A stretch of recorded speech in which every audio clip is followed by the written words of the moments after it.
Hello, everyone.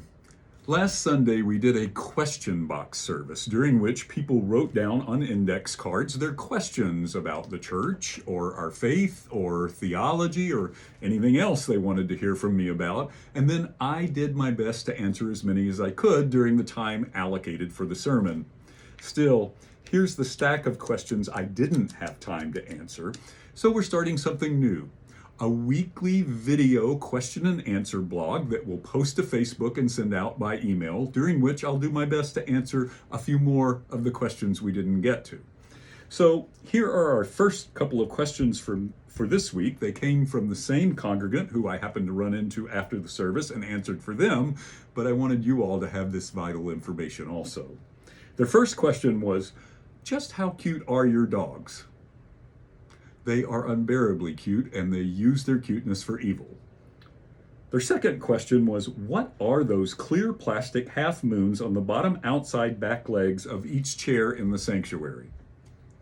Well, after exhaustive research, meaning I went to the website for the manufacturer of the chairs, I discovered that those half moons made out of plastic are there to keep the paint from getting scraped off the metal legs of the chairs when people get up and down out of the chairs. The more you know. Here's our other question for this week. Why do we have to do an interim ministry? I'm worried about everything else the church needs to do getting put on hold for too long, especially revitalizing after COVID. So first, let's talk about why do the interim ministry process.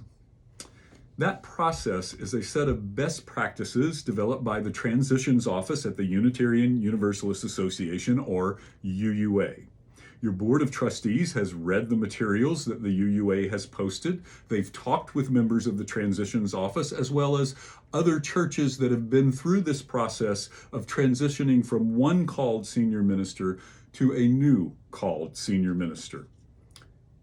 We are doing our best as a church to meet those best practices, and yet your board has been very adaptable to make sure that what we're doing meets our needs and the circumstances of this church. So the interim ministry that they have put together would look very different if you compared it to just what's on paper for a standard interim ministry and read about it on the UUA website. I have no doubt that adaptability will continue to be there.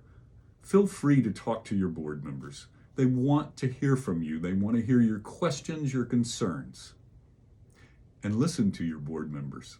They have done a lot of work learning about all of this. And you're going to have two terrific interim ministers in Reverend John Alou and Reverend Aaron. I'm so excited they'll be joining us and helping to lead the church through this interim process so that we come out even stronger on the other side.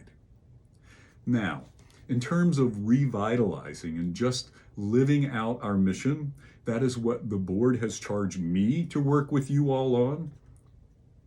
I'm so pleased to do that, and I'm so thrilled to see that you're already doing it. I have no doubt that this church is up to both doing the work of interim ministry and living out our mission and revitalizing all at the same time, again, because I'm seeing you already do it.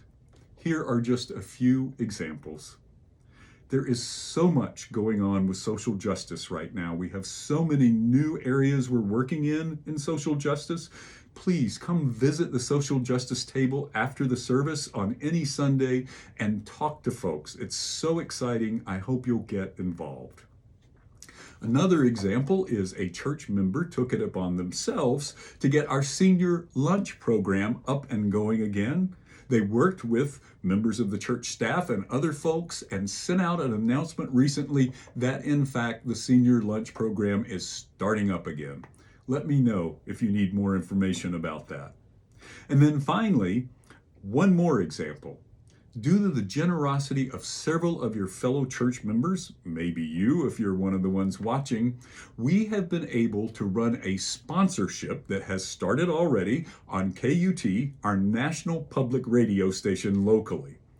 That sponsorship will promote the church to folks who might find a spiritual home right here with us and encourage them to come and visit. So there's just a few examples of how we're already living out our mission while going through the interim process. I have no doubt that this church can do that because I'm watching you already do it. Until next week.